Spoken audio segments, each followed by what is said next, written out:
yang terkasih dalam Tuhan, kita langsung membuka Alkitab kita yang tertulis di dalam 2 Timotius pasal yang keempat, ayat yang ke-6 dan sampai ayat yang ke-8. Saya akan membacakan kepada semua Bapak Ibu Saudara yang terkasih. Demikianlah bunyi firman Tuhan. Mengenai diriku, darahku sudah mulai dicurahkan sebagai persembahan, dan saat kematianku sudah dekat. Ayat yang ke-7, aku telah mengakhiri pertandingan yang baik, aku telah mencapai garis akhir, dan aku telah memelihara iman. Ayat yang ke-8, sekarang telah tersedia bagiku mahkota kebenaran yang akan dikaruniakan kepadaku oleh Tuhan, hakim yang adil pada harinya. Tetapi bukan hanya kepadaku, melainkan juga kepada semua orang yang merindukan kedatangannya. Bapak Ibu Saudara yang terkasih dalam Tuhan, firman Tuhan ini kalau dalam bahasa Inggris ini merupakan satu perikop, dengan judul perikopnya adalah Paul's Valedictory. Nah, pada saat ini firman ini akan saya berikan tema bagaimana kita memandang kehidupan ini. Saudara, bagaimana seseorang memandang kehidupan ini, itu akan menentukan bagaimana dia menjalani kehidupan. Pemahaman seseorang tentang kehidupan itu akan mempengaruhi bagaimana sikap, perilaku, tindakan dia menjalankan kehidupan itu. Nah, kita akan lihat di sini. Paulus mengatakan dengan jelas di sini, dia tidak mengatakan siapa-siapa. Dia mengatakan diriku, mengenai diriku. Ayat yang ke-6, mengenai diriku, darahku sudah mulai dicurahkan sebagai persembahan, dan saat kematianku sudah dekat. Ini maksudnya Paulus di sini yang pertama kita lihat bagaimana kita melihat kehidupan ini adalah hidup adalah ibadah. Kalau kita melihat di sini, darahku sudah mulai dicurahkan sebagai persembahan. Persembahan itu adalah ibadah.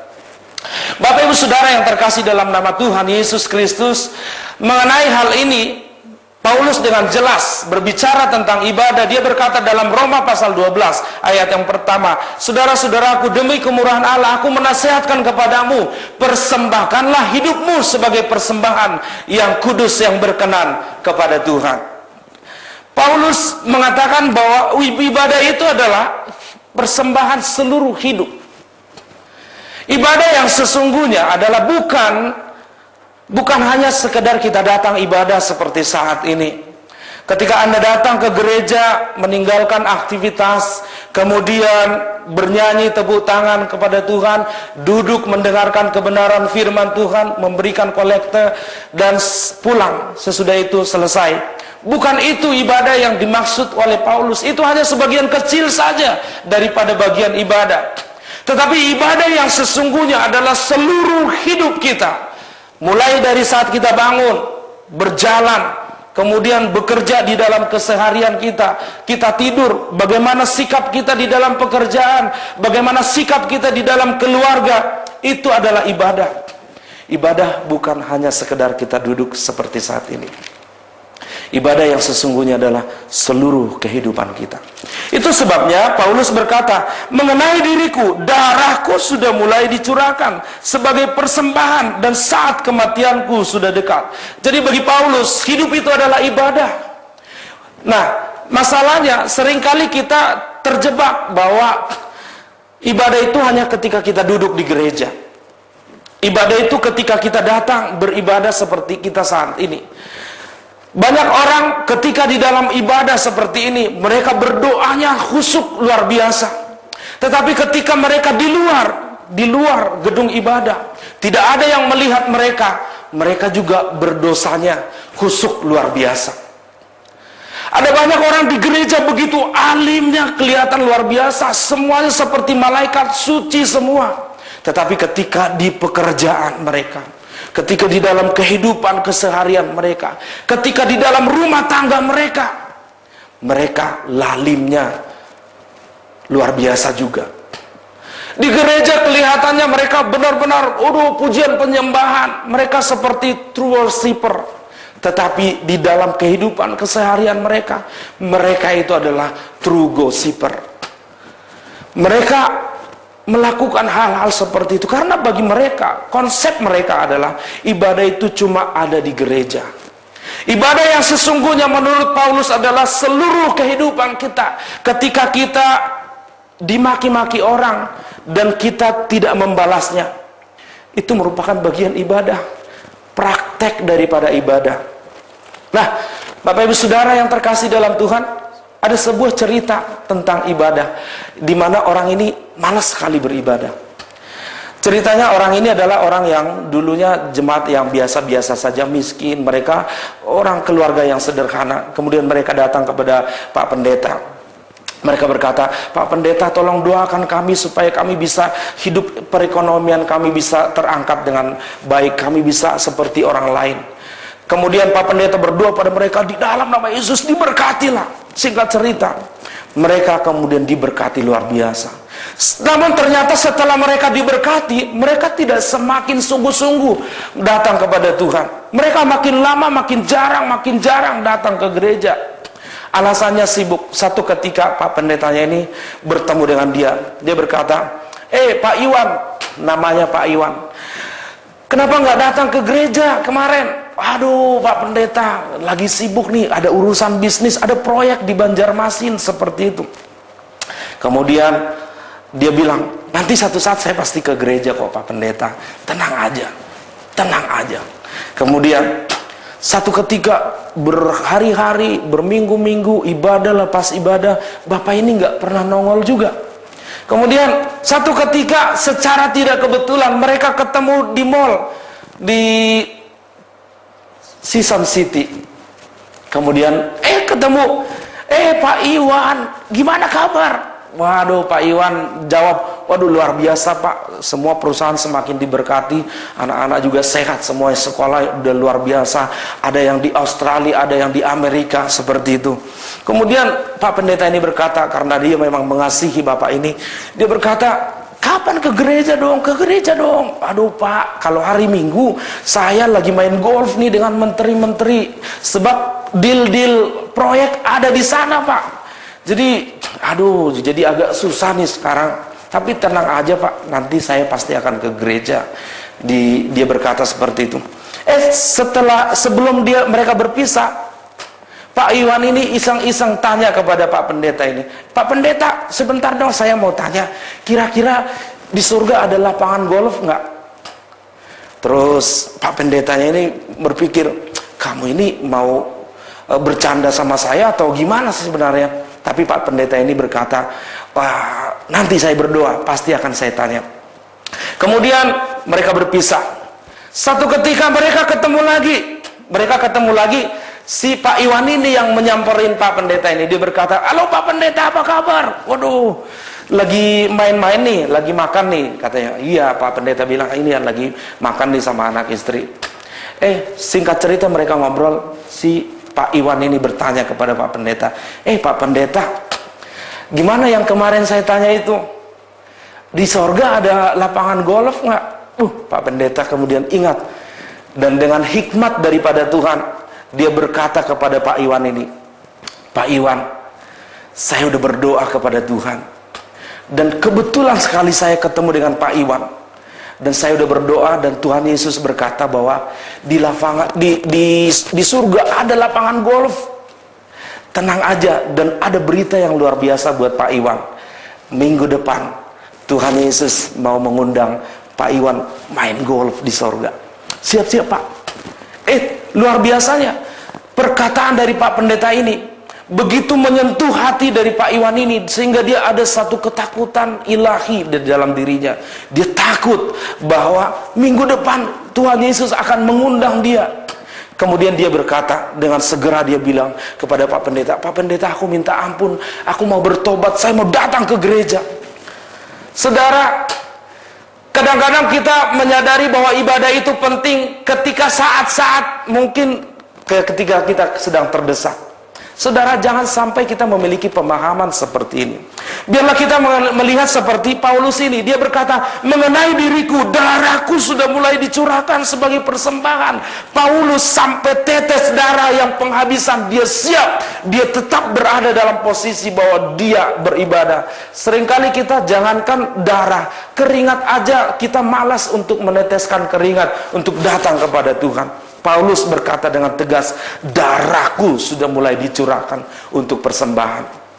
Bapak Ibu Saudara yang terkasih dalam Tuhan, di sini yang menarik di sini dikatakan, dan saat kematianku sudah dekat.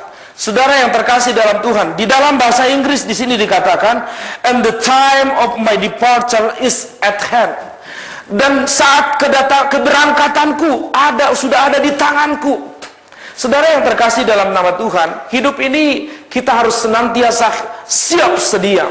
Yesus berkata, hendaklah kamu berjaga-jagalah kamu senantiasa, hendaklah kamu siap sedia kapanpun waktunya. Saudara, kalau kita ke bandara, maka di sana ada terbagi dua. Yang pertama keberangkatan, yang kedua kedatangan. Arrival atau departure. Kalau kita mau pergi ke suatu tempat, kita sudah pesan tiket, maka otomatis kita harus siap-siap. Biasanya 1 jam sebelum kita take off, kita harus sudah siap boarding pass, harus sudah siap di bandara. Kalau Anda berkata, aduh tunggu 5 menit lagi saya nyampe, apapun siapapun Anda, kalau sudah waktunya, Anda tidak bisa mengatakan tunggu dulu. Pesawat itu akan take off, meninggalkan kita. Jadi jelas sekali Paulus mengatakan bahwa saat kematianku diibaratkannya seperti keberangkatan naik pesawat, sudah ada di tangan kita. Saudara yang terkasih dalam Tuhan, kehidupan kita tidak ada yang tahu.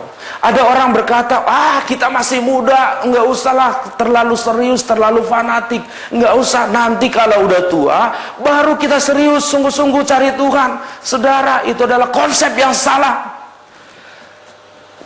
Paulus mengatakan bahwa kita harus senantiasa siap sedia. Saudara, kalau saudara lihat di kedua belah telapak tangan saudara, itu saudara coba perhatikan. Di dalam tangan saudara, telapak tangan saudara, itu ada 2 huruf M. Orang Latin bilang 2M. 2M. Ini dalam istilah orang Latin, ini adalah 2M ini maksudnya memento mori. Yang artinya dalam bahasa Indonesia adalah remember death. Ingat kematian. Ketika Anda lahir, di tangan Anda sudah digariskan bahwa Anda pasti akan meninggal. Setiap orang yang bernapas pasti akan meninggal. Masalah waktunya kapan, kita nggak perlu tahu. Yang penting adalah hidup kita harus memandang hidup ini seperti ibadah. Apapun yang kita lakukan, lakukan seperti yang dikatakan Paulus. Apapun yang kamu lakukan, baik dalam perkataan maupun perbuatan, pikiran, lakukanlah semuanya itu seperti untuk Tuhan. Bapak Ibu Saudara yang terkasih, jadi bagaimana kita memandang hidup? Yang pertama adalah hidup adalah ibadah. Yang kedua, kita lihat di sini ayat yang ke-7. Aku telah mengakhiri pertandingan yang baik. Aku telah mencapai garis akhir dan aku telah memelihara iman. Saudara yang terkasih dalam Tuhan, menurut ayat ini, dalam ayat yang ke-7 ini, hidup adalah pertandingan. Saudara yang terkasih dalam Tuhan, kehidupan ini pertandingan. Jadi kalau kehidupan ini pertandingan, biarlah setiap kita mendapatkan diri kita sebagai pemenang di dalam pertandingan hidup ini. Tentu di dalam pertandingan hidup, seseorang yang bertanding itu tidak begitu saja, apalagi saat-saat ini adalah saat-saat SEA Games. Kita melihat timnas daripada U23 dari Malaysia, itu mereka dikatakan berlatih 2 tahun. Mereka berlatih, mempersiapkan pertandingan yang sudah kita lihat. Mereka 2 tahun mempersiapkan hal itu. Orang Indonesia, timnas Indonesia 3 bulan. Tapi hasilnya luar biasa juga. Tapi kita lihat bagaimana sebuah pertandingan yang dipersiapkan dengan matang memberikan hasil yang terbaik. Hasilnya Malaysia menjadi yang terbaik. Kita harus mengakui mereka lebih unggul dari kita. Terlepas dari orang berkata Dewi Fortuna atau faktor laki. Yang jelas mereka mempersiapkan dengan baik. Kalau kita melihat hidup ini adalah sebuah pertandingan, biarlah setiap kita sungguh-sungguh berlatih, disiplin. Disiplin dalam bahasa Yunani itu menggunakan kata gimnasium. Kalau kita pergi ke ini banyak ini sekarang di mall-mall ada gym. Mereka menawarkan bagaimana untuk melatih kebugaran. Itu bukan cuma hari ini nge-gym, tahun depan baru nge-gym lagi. Tetapi di sini menunjukkan bahwa kalau kita mau mendapatkan hasil yang ideal, hasil yang maksimal, maka kita harus berlatih setiap hari dengan sungguh-sungguh. Apalagi ini adalah pertandingan kehidupan.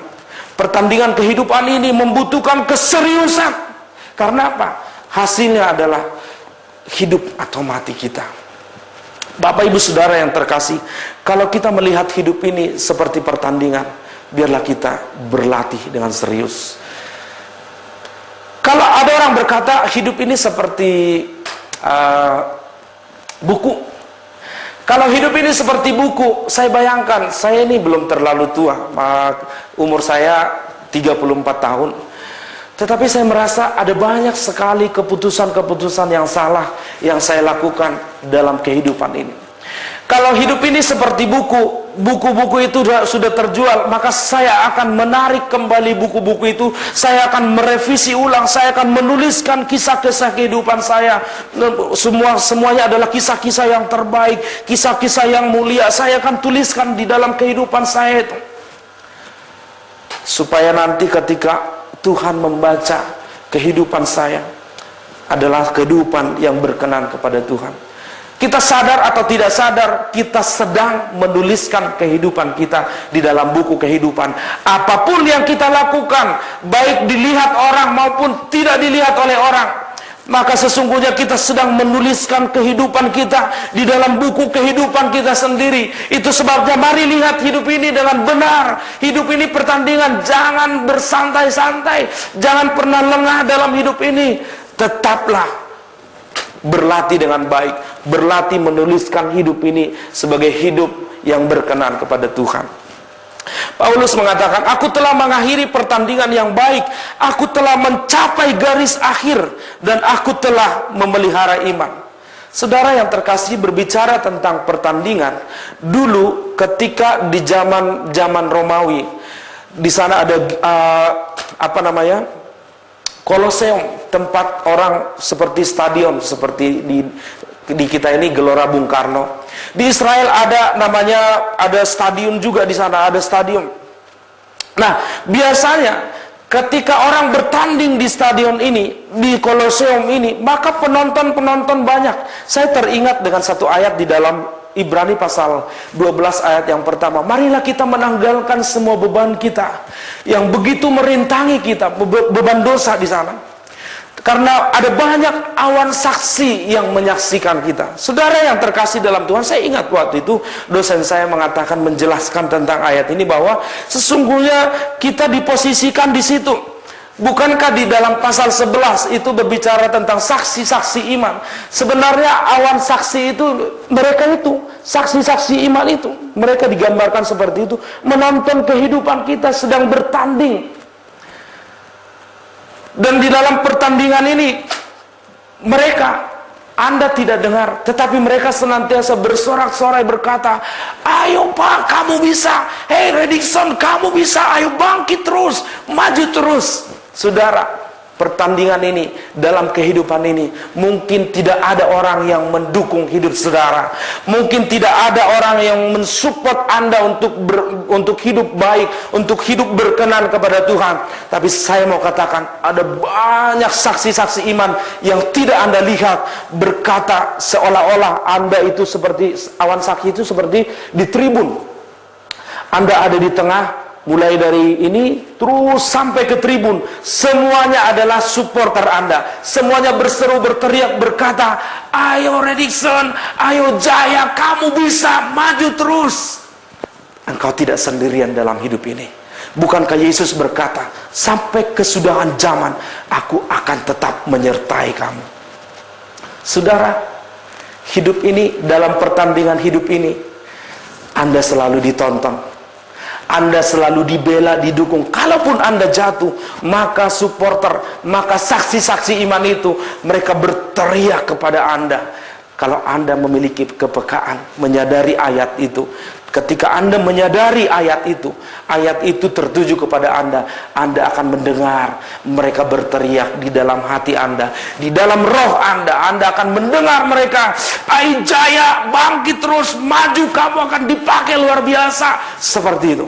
Itu sebabnya, sadarilah bahwa hidup ini adalah sebuah pertandingan. Jangan pernah lengah. Kalau sebagai petinju, kalau kita melihat dunia tinju, kalau seorang petinju itu lengah dalam hidupnya, dia akan dipukul, dia bisa jatuh. Saudara, hidup ini, Paulus mengatakan dirinya, "Aku bukan petinju yang meninju sembarangan. Aku bukan pelari yang berlari tanpa sebuah tujuan." Saudara, kita ini sedang bertanding dalam hidup ini. Sadarilah itu. Dan sadarilah bahwa ketika Anda berjalan, bertanding, menjalani pertandingan hidup ini, Anda tidak sendirian. Anda jangan pernah, "Aduh, tidak ada yang perhatikan saya, Pak. Saya udah pelayanan sungguh-sungguh, tidak ada yang perhatikan saya." Saudara, sadari sungguh-sungguh. Sebagaimana yang tadi dikatakan dalam Ibrani pasal 12 ayat yang pertama. Ada banyak saksi-saksi iman yang senantiasa melihat Anda. Ada saksi-saksi iman yang senantiasa memberikan support buat Anda. Mereka ingin Anda maju, berhasil, meraih kemenangan. Itu yang kedua. Yang ketiga di sini katakan, sekarang telah tersedia bagiku, ayat 8. Sekarang telah tersedia bagiku mahkota kebenaran yang akan dikaruniakan kepadaku oleh Tuhan, hakim yang adil pada harinya. Tetapi bukan hanya kepadaku, melainkan juga kepada semua orang yang merindukan kedatangannya. Kalau yang pertama tadi, hidup adalah ibadah. Yang kedua adalah, hidup itu seperti pertandingan. Yang ketiga, hidup adalah ganjaran atau hukum tabur tuai. Di sini dikatakan, sekarang tersedia bagiku mahkota kebenaran yang akan dikaruniakan kepadaku oleh Tuhan. Hidup ini tabur tuai atau ganjaran. Apapun yang kita lakukan di dunia ini, itu kita akan terima kembali. Ketika kita melakukan kebenaran, maka kita akan mendapatkan buah kebenaran. Sebaliknya, kalau kita melakukan kelaliman, kejahatan, ketidakbenaran, maka kelaliman, ketidakbenaran, kejahatan juga yang akan kita terima. Bapak Ibu Saudara yang terkasih, dengan jelas Paulus mengatakan, jangan sesat. Allah tidak membiarkan dirinya dipermainkan. Sebab apa yang ditabur orang, itu juga yang akan dituainya. Saudara yang terkasih dalam nama Tuhan, kehidupan ini kita harus sadari, apapun yang kita lakukan, itu akan kembali kepada kita. Jangan jemu-jemu berbuat baik. Jangan bosan berbuat baik. Tetaplah berbuat baik, sekalipun orang tidak memperhitungkannya. Tetapi sesungguhnya Anda sedang mendepositokan kebaikan di dalam kehidupan Anda. Suatu saat itu akan kembali kepada Anda. Saudara, di sini dikatakan, sekarang telah tersedia bagiku mahkota kebenaran. Kata mahkota dalam bahasa Yunani, ada dua kata tentang mahkota. Yang pertama adalah diatema. Kalau Anda suka atau pernah nonton Olimpiade, kalau beberapa waktu yang lalu, Taufik Hidayat ya, Taufik Hidayat dia merupakan juara dunia bulu tangkis. Anda bisa cari gambarnya di internet tentang mahkota. Maka Taufik Hidayat itu dikasih mahkota dari daun zaitun, dari daun-daun. Kalau Anda pernah membaca Alkitab, mahkota yang tidak layu, ya itu dia maksudnya. Maksudnya adalah mahkota yang dari daun zaitun. Saudara, ya, tetapi yang di sini dikatakan, sekarang telah tersedia bagiku mahkota kebenaran. Kata mahkota di sini tidak memakai kata diatema, sebagaimana yang kita tahu tadi, mahkota yang dipakai oleh Taufik Hidayat itu namanya diatema kalau bahasa Yunani. Tetapi di sini, kata mahkota di sini menggunakan kata Stefanus. Ketika kita mendengar kata Stefanus, maka otomatis pikiran kita akan teringat kepada satu tokoh dalam Kisah Rasul pasal 7, di mana orang ini yang bernama Stefanus, dia mempertahankan hidupnya, mempertahankan imannya sampai titik darah penghabisan, ketika dia dirajam, dilempari dengan batu, dia tidak pernah menyangkal imannya. Dan kemudian apa yang terjadi? Lihat, sepanjang saya membaca Alkitab, hanya pada saat itu Yesus dikatakan berdiri di sebelah kanan Allah Bapa. Biasanya Yesus duduk di pangkuan Allah Bapa, disebutkan di situ. Ketika kita melihat di ayat-ayat lain, selalu dikatakan Yesus ada di pangkuan Allah Bapa. Tetapi dalam kasus ini dikatakan Yesus berdiri di sebelah kanan Allah Bapa. Seolah-olah Yesus memberikan sebuah standing applause kepada Stefanus yang sudah berani, yang sudah setia mempertahankan iman kepercayaannya kepada Tuhan sampai titik darah penghabisan. Stefanus ini dalam bahasa Yunani merupakan mahkota yang terbuat dari materi, bisa logam, bisa emas, bisa juga batu permata. Dan ini tidak akan pernah layu. Dan ini sifatnya, kalau kita tarik secara teologis, ini sifatnya kekal. Nah, ketika kita melihat hidup ini sebagai sesuatu ganjaran atau tabur tuai, kita akan sadar bahwa apapun yang kita lakukan semuanya yang terbaik. Sebagaimana di bagian pertama, hidup ini adalah ibadah. Maka apapun yang kita lakukan sebagaimana itu merupakan sebuah tindakan ibadah. Tidak ada orang di ibadah bermain-main. Tidak ada orang di ibadah menjelekkan orang lain.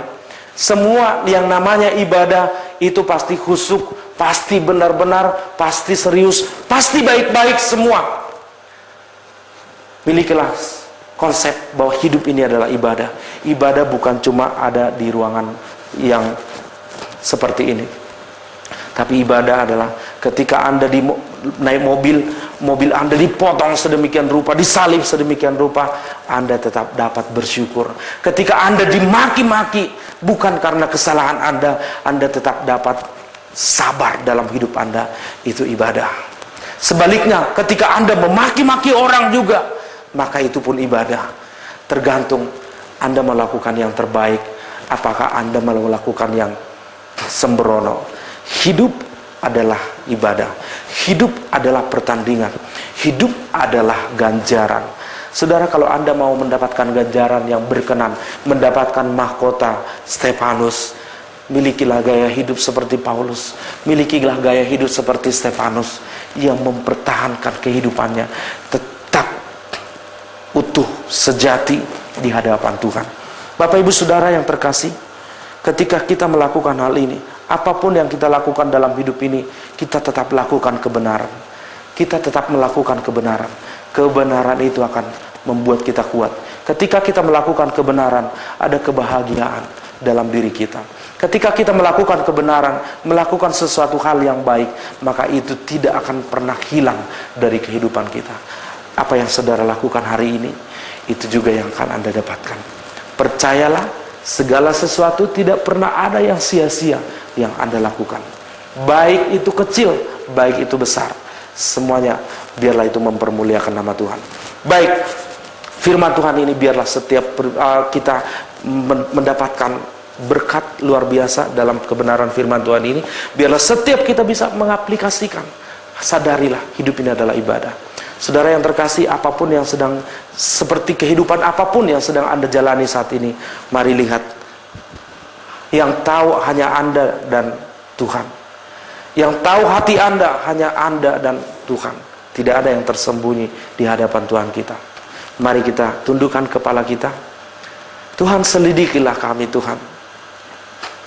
Bagi Anda yang mungkin selama ini merasa hidup ini hanya sebuah permainan, bukan sebuah ibadah. Yang bagi Anda yang menganggap ibadah itu hanya sekedar rutinitas, sadarilah bahwa hidup ini adalah ibadah. Sebagaimana yang sudah kita dengarkan, hidup ini pertandingan. Jangan pernah main-main dalam hidup ini. Hidup ini hanya sekali. Gunakan yang terbaik dalam hidup ini. Dan hidup ini merupakan hukum tabur tuai. Hidup ini ganjaran. Apapun yang Anda lakukan, itu akan kembali kepada Anda. Mari setiap kita berdoa kepada Tuhan. Saya akan berdoa kepada Bapak Ibu Saudara yang ingin mendapatkan kesadaran supaya kehidupannya tetap senantiasa memiliki kesadaran yang intensif di dalam kehidupannya.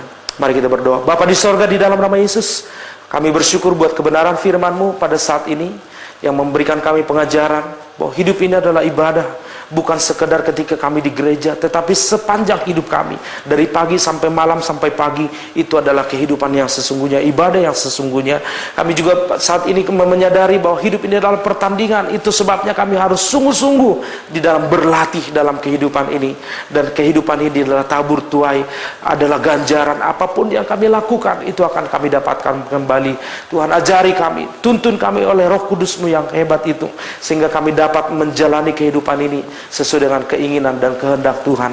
Terima kasih Bapak, berkat-Mu atas setiap pendengar pada saat ini, setiap umat-Mu yang sudah mendengarkan firman Tuhan ini. Di dalam nama Tuhan Yesus Kristus meteraikan. Haleluya, amin.